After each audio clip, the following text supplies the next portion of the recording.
Since 1947, Pakistan and India have shared a history, but when it comes to protecting the environment, their paths could not be more different.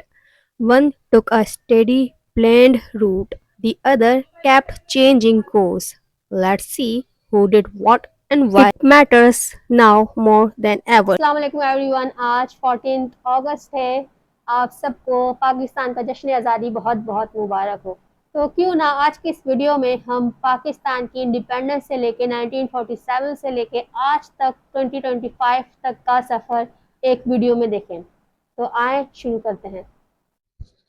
At independence, both India and Pakistan inherited the same colonial governance system, but environmental action really began in 1972 at the Stockholm Conference, represented by India Gandhi for India and Nusrat Bhutto for Pakistan. That's where their environmental journey truly started.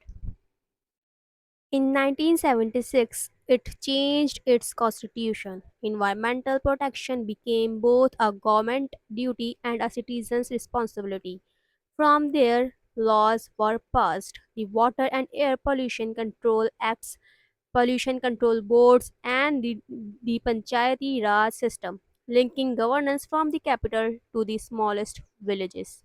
They even tied conservation to rural employment through the Mahatma Gandhi Rural Employment Act, protecting biodiversity while providing jobs.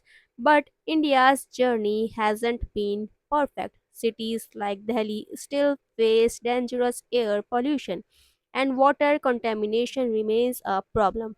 Yet, the constitutional framework keeps policies moving in a steady direction. Pakistan chose a different route. Instead of a constitutional amendments, it took administrative steps, creating the Urban Affairs Division in 1972. But for 2 decades, it did little. Big changes came through laws in 1983 and 1997, and through the courts, the 1994 Shahla Zia case expanded the right to life to include the right to clean environment. The 2015 Lagari case made Pakistan the first nation to declare climate change a fundamental rights issue.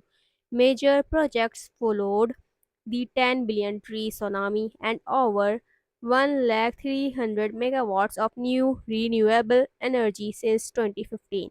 But Pakistan's journey has been marked by frequent restructuring, poor federal provincial coordination after the 18th Amendment, and heavy dependence on foreign funding. The result, a cycle of starting, stopping, and restarting initiatives. Here is the difference: India's constitutional framework works like a compass. Even if the progress is slow, the direction is clear. Pakistan has creativity and big ideas, but without a long term strategic compass, it often changes course before results are achieved.